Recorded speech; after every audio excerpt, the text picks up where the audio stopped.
கடைசி உலக போர் கொஞ்சம் அவுட் ஆஃப் ஸ்டேஷன் போயிட்டதுனால படத்தை இப்போ தான் பார்த்தேன். பட் இந்த படத்தை பற்றி விமர்சனம் தாண்டி ஒரு பதிவு பண்ணணும் அப்படின்னு ஆசை இருந்துச்சு. என்னன்னா கிப்காப் தமிழா அப்படின்னு எங்கள் ஊர்லாம் வந்து இந்த ஹிப்ஹாப்னு வாயில சொல்ல வராது.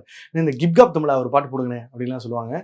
ஸோ அந்த விதத்தில் வந்து கிப்காப் வந்து என்னை பொறுத்த வரைக்கும் ஒரு ஒரு ஒரு ஆரம்பத்துலேருந்தே ஹி வாஸ் அ விஷனரி தான். ஒரு தமிழ் ஹிப்ஹாப் சீனில் என்ன பண்ணணும், லிரிக் ரைட்டிங்கில் என்ன இம்ப்ரவைஸ் பண்ணலாம், அண்ட் தன்னை ஒரு கதாநாயகனா, கதையின் நாயகனா, ஒரு போஸ்டர் பாயா, ஒரு ஹீரோவாக தன்னை ப்ரொஜெக்ட் பண்ணிக்கும் பொழுது அதுக்கு என்ன பண்ணணும். அண்ட் நிறைய கேள்விப்படுறேன் அவரை பற்றி. அவர் ஃபயர் மென் அவங்களுக்காக இது வரைக்கும் யாருமே எந்த பதிவு பண்ணதில் ஒரு டாக்குமெண்ட்ரி ஒன்று பண்ணார். அப்புறம் அந்த காலமாடு டயத்தில் வந்து நம்ம ஜல்லிக்கட்டு அந்த ஹோல் வேவ்ல ஹி வாஸ் இன்வால்வ்.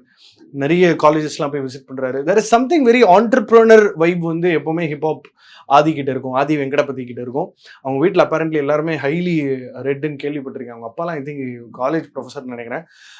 ஸோ அந்த விதத்தில் வந்து ஹிப்ஹாப்போட the whole thought process wanting to do திங்ஸ்ன்னு இருக்குல்ல, அதில் வந்து நான் ஒரு சின்ன யுனிக்கான ஒரு வாய்ஸை நான் பார்க்குறேன்.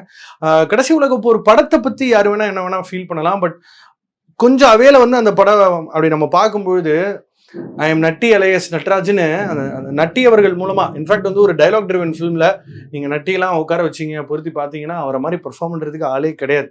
And whenever he recites dialogues the way he takes கமாண்ட்னு ஒன்று இருக்குல்ல, அது வந்து அவ்வளோ பவர்ஃபுல்லாக இருக்கும். அவரை வந்து ஒரு சார் நான் ஒரு ஃப்ராடு சார், நான் என்னையே நம்ப மாட்டேன்னு சொன்ன இடம் வந்து எனக்கு ரொம்ப பிடிச்சது.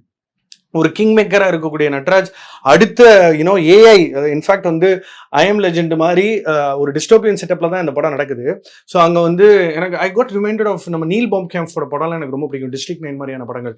ஸோ அப்படிப்பட்ட ரிப்பப்ளிக்னா என்ன, சவுத் இந்தியாவில் என்ன நடக்குது, ஒரு கேம்ப் செட்டப் செகண்ட் ஹாஃப்ல குறிப்பாக ஆதி வந்து கதையில வச்சிருந்தாரு.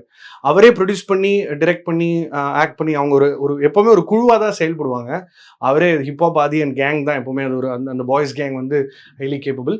In fact the way the film was picturised, இவங்க வந்து என்ன விஎஃப்எக்ஸுக்கு செலவு பண்ணாங்களான்னு தெரியல. ஆனால் அந்த டைகர் பார்க்க அவ்வளோ இன்ட்ரெஸ்டிங்காக இருந்துச்சு. நிறைய இந்த பாம் பிளாஸ்ட் முடிஞ்ச அளவுக்கு அவங்க வந்து ரொம்ப கன்விக்ஷனோட தான் இந்த படத்தை புல் ஆஃப் பண்ணியிருக்காங்க.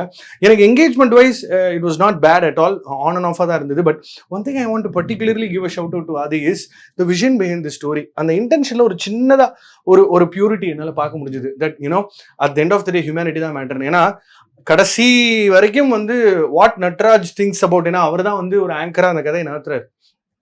அவர் தான் வந்து எல்லாத்தையுமே இந்த கதைக்கு நான் ஹீரோ இல்லைன்னு சொல்கிறாரு. அப்போது ஒரு பாம் பிளாஸ்ட்ல ஆதி ஓடி வராரு, அதை ஸ்டார்டிங்கில் வச்சுட்டு அதுக்கப்புறம் திரும்ப கதையில் ஒரு முக்கியமான திருப்பு முனையில் அதே சீக்வன்ஸ் வர வைக்கிற அந்த நான் லீனியர் பேட்டர்ன் விண்டேஜாக அதை ட்ரீட் பண்ணியிருக்காங்க.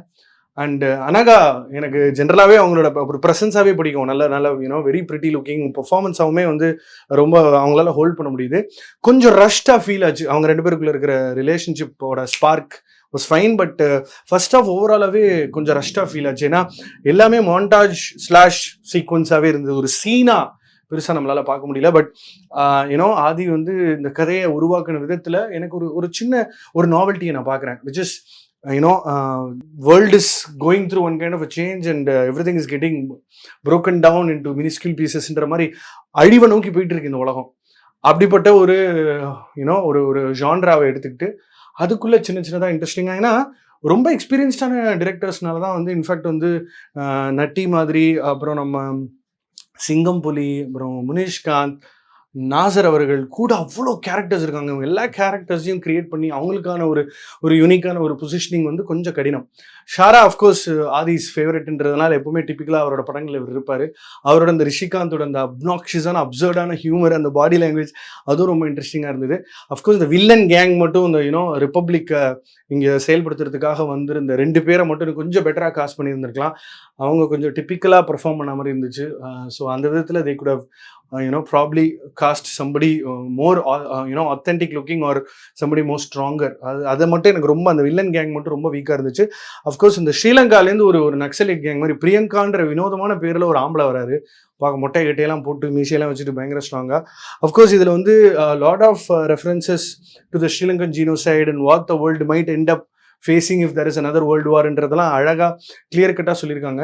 செகண்ட் ஹாஃபில் வந்து எப்படி வந்து ஆதி அண்ட் கேங் வந்து இன்ஃபில்ட்ரேட் பண்ணி தமிழ்நாட்டை திரும்ப டேக் சார்ஜ் பண்ணுறாங்க with the help of few other பீப்புள்ன்ற அந்த என்டையர் செட் பீஸ் இருக்குல்ல, அது வந்து பெரிய பெரிய ஆக்ஷன் படங்களில் நம்ம பார்க்குற ரைட்டிங். அதை இங்கே எப்படி புல் ஆஃப் பண்ணாங்கன்னு தெரியல. அஃப்கோர்ஸ் அகெயின் ரொம்ப ஷூட்டிங் ஃப்ரெண்ட்லி ஃபில்ம், ரொம்ப cost effective film and heavy dependency on விஎஃப்எக்ஸ்ன்றதுனால things look a little small and ஸ்டேஜ்ட்.